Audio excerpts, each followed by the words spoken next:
암 환우의 식사는 하루에 몇 끼 정도가 적당할까요?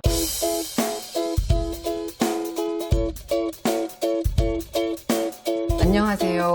병에 담긴 행복입니다. 제가 처음 암을 진단받고 난 이후에 좀 억울하다 이렇게 생각한 부분이 있었는데요.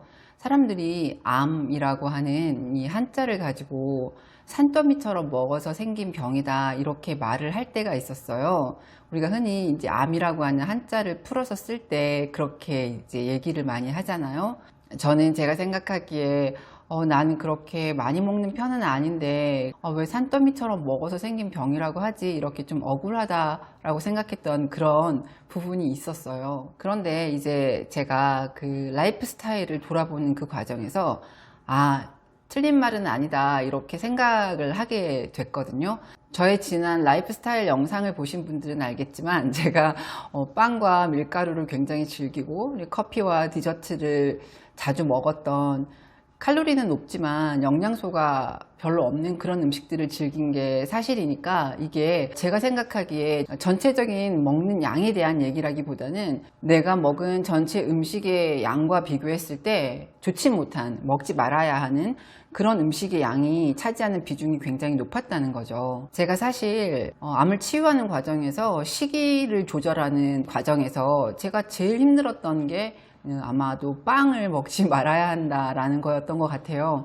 제가 대학 다닐 때에도 그냥 그 끼니 대신에 학생 식당 가면 싸고 아주 맛있는 좋은 한식들이 많이 있었음에도 불구하고 제가 그냥 친구들이랑 같이 새우깡 한 봉지랑 요플레를 이렇게 먹었던 때가 굉장히 많았던 것 같아요.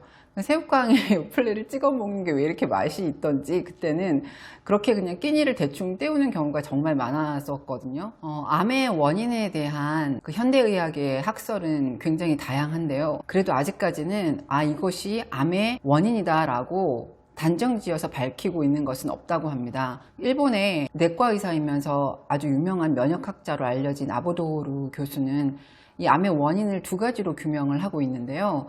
혈액의 오염에 의한 저산소 그리고 저체온이 바로 그것이죠. 바이러스나 발암물질 혹은 유전자의 변이 같은 특정 병인을 지적하는 그러한 설도 많이 있지만, 크게 보면 암이 생기는 진짜 원인은 혈액의 오염이다 라고 말하고 있어요. 피가 맑고 깨끗해서 혈액순환이 잘 되면 암이 생기기가 어렵다는 거죠. 현대의학에서 암을 바라보는 관점이 두 가지가 있다라고 말씀드린 적이 있는데요. 하나는 유전적인 질환이다라고 바라보는 관점이 있고요. 또 하나는 대사적인 질환이다라고 바라보는 관점이 있다고 말씀을 드렸어요.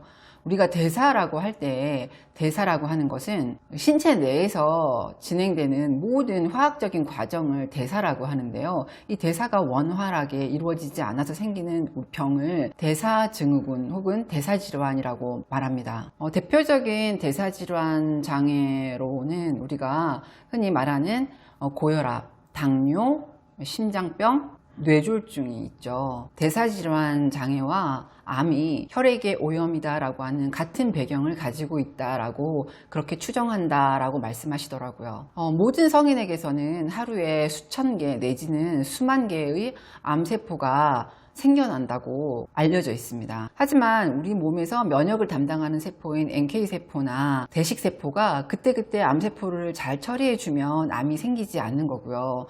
이 면역세포가 암세포를 제때제때 처리해주지 못하면 암이 발생하는 거죠. 우리의 혈관 속에 있는 백혈구는 외부의 침입에 의한 바이러스나 세균을 잡아먹는 역할도 하지만 우리 피 속에 떠돌아다니는 그런 노폐물을 잡아먹는 역할도 하는데요. 스트레스나 과식으로 피 속에 노폐물이 많아지면 이것을 처리하는데 백혈구가 무리하게 일을 하게 되고 과로를 하게 되고, 그래서 이 피 속에 있는 노폐물들과 이물질을 처리하느라고 너무 과로를 한 나머지 정말 처리해야 하는, 진짜 처리해야 하는 이 암세포를 처리하지 못하게 되는 거죠. 스트레스나 과식으로 혈액에 노폐물이 많이 쌓이면 암 발생이 높아지는 이유이기도 합니다. 양생의학이라고 하는 전통의학이 있는데요.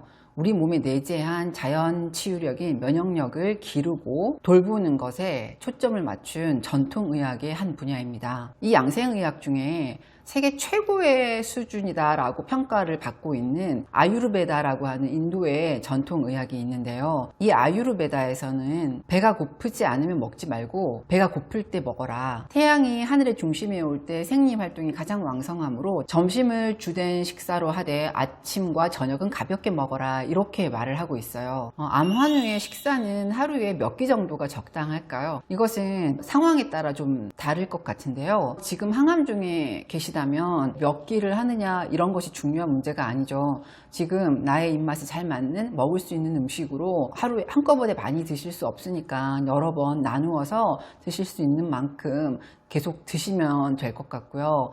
지금 항암 전이거나 아니면은 항암 이후에 혹은 수술 전이거나 수술 이후에 회복기에 있다라고 하시는 분들도 역시 마찬가지로 체력을 회복하는 것이 가장 우선이기 때문에 일단은 드시고 싶은 것 조금씩 자주라도 드시면서 회복을 하는 것이 중요하다고 생각합니다. 수술을 하기 이전에도 체력을 키워두면 수술을 하고 난 이후에 항암을 하기에 아주 유리한 조건이 되죠. 그러니까 수술을 지금 앞두고 계신 분들도 잘 먹어서 정말로 좋은 체력을 유지하고 계신 게 중요하고요.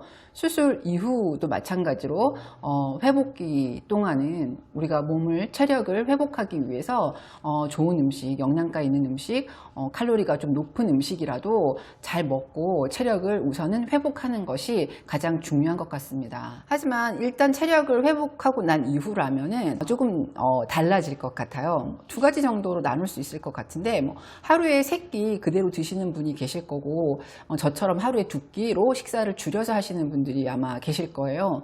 하루에 3끼를 먹더라도 아침은 좀 가볍게, 아까 아유르베다 그 양생의학에서 말한 것처럼 아침은 가벼운 야채즙 정도로 대신하시고 점심과 저녁을 드셔도 좋을 것 같고요. 저처럼 하루에 2끼 식사를 하는 것도 한 가지 방법입니다. 이렇게 3끼 식사이지만 아침을 가벼운 야채즙 정도로 대신을 하고 점심 저녁을 먹는 방법과 하루에 2끼 식사를 하는 것은 암 환자에게 아주 큰 유익이 있는 부분이 있는데요. 필수 영양소는 충분히 공급을 하고 남아도는 영양분과 칼로리는 연소되어서 칼로리로 쓰이게 하는 겁니다. 오토파지 이론이라고 아마 들어보셨을 거예요. 오토파지는 세포의 자가포식 활동을 말을 하는 건데요. 2016년에 일본의 오스미 요시노리 교수가 발표한 그런 이론으로 2016년 노벨 생리의학상을 수상한 그런 이론입니다. 생물이 세포 내에서 불필요한 단백질 등을 분해해서 영양분으로 삼는 자가포식 활동을 얘기하죠. 저의 경우에 수술 후 3개월까지는 3끼 식사를 했어요. 아침, 점심, 저녁 이렇게 시간을 정해놓고 3끼 식사를 주로 이제 채식 위주로 식사를 했고요. 원래 채식 위주로 쭉 식사를 하고 있던 터였기 때문에 저는 식사 같은 경우, 식이 같은 경우는 그렇게 힘든 건 아니었어요.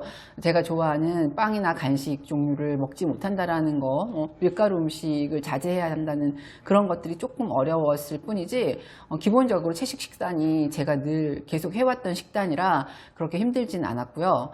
수술 후 3개월 동안은 이제 찌꺼기가 많이 남지 않는 그런 식사를 위주로 식사를 해야 했기 때문에 현미도 먹지 않았어요. 현미를 먹지 않고, 그리고 일단은 체력을 회복하는 게 가장 이제 급한 우선순위였기 때문에 소화가 잘 되는 하얀 쌀밥을 위주로 해서 먹었고요. 채식을 위주로 해서 이렇게 먹었어요. 단백질 같은 경우에는 이제 두부나 콩류로 만들어진 음식을 기본으로 해서 3끼 식사를 했고요. 3개월이 지난 후쯤부터는 제가 이제 2끼 식사로 그 패턴을 바꾸기 시작했는데요.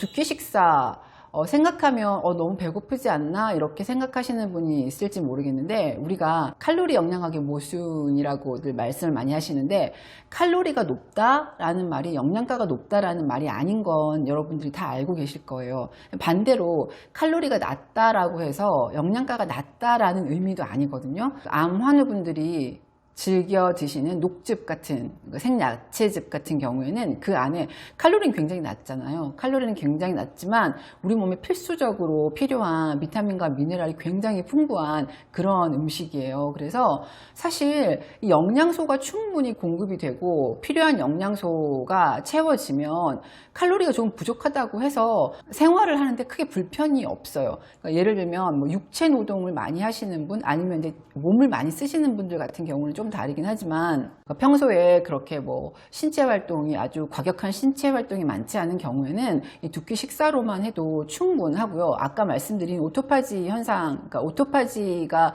우리 몸에서 일어나게 하기 위해서는 보통 기본적으로 18시간의 그 단식 기간이 필요한데 저 같은 경우에 오전 10시 정도에 이제 아침을 먹었고요. 그리고 오후 4시 이전에 보통 점심 겸 저녁을 이제 끝을 냈어요. 그리고 오후 4시부터 그 다음날 10시까지는 이제 물을 제외한 다른 것은 먹지 않고 지내는 거죠. 새끼 식사를 쭉 하다가 갑자기 두 끼로 이렇게 바꾸게 되면 사실 처음에는 저녁 시간에 약간의 허기감이 느껴져서 뭘 먹을까, 먹고 싶다 이런 생각이 들 때도 있었어요. 하지만 그냥 제가 생각할 때 이 오토파지 현상을 최대로 극대화시키기 위해서 이런 단식 기간이 조금 단식하는 시간이 조금 필요하고 제가 물을 먹는 시간을 이렇게 조절하면서도 이 시간이 저에게는 가장 이상적인 그런 식사 시간이었거든요. 10시와 4시 이렇게 2시간대를 정해놓고 식사를 쭉 하면서 처음 1, 2주 정도 약간 이제 저녁 늦게 배가 고프다라는 생각이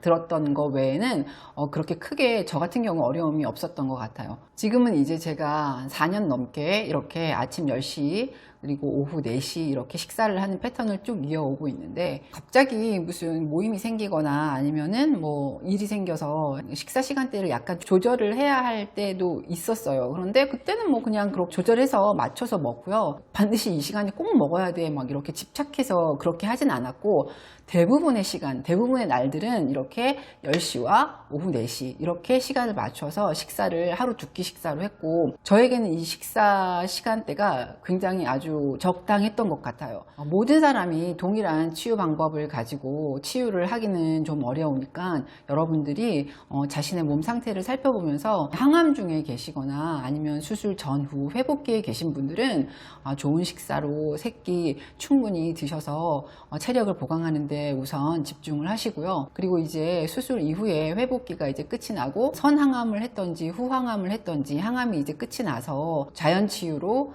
이제 그 단계가 넘어가신 분들은 이제 서서히 하루 두 끼 식사를 한번 시도해 보셔도 좋으실 것 같아요. 저 같은 경우는 중간에 이제 처음 시작할 때 하루 두 끼를 하니까 배가 좀 살짝 고프다라고 생각이 될 때는 똑같이 그 야채즙을 조금 더 마셨어요. 저녁에 좀 배고프다 싶으면 6시나 7시 정도에 야채즙을 한 잔 더 마셨고요. 7시 이후에는 보통은 진짜 그냥 물 이외에는 아무것도 먹지 않았어요. 과식이 우리 몸에 우리 혈액에 노폐물을 쌓이게 하는 반면에 이런 절식과 단식이 오토파지 효과를 이용을 해서 우리 몸에 있는 노폐물을 세포가 스스로 먹어서 없애버리게 하는 이 자가포식 활동, 자가포식 현상을 최대한 이용을 해서 세 끼를 드시는 분이든지 아니면 두 끼를 드시는 분이든지 모두 우리 세포의 이 고마운 활동을 이용을 해서 우리 모든 암 환우분들이 좋은 결과를 만나셨으면 좋겠습니다.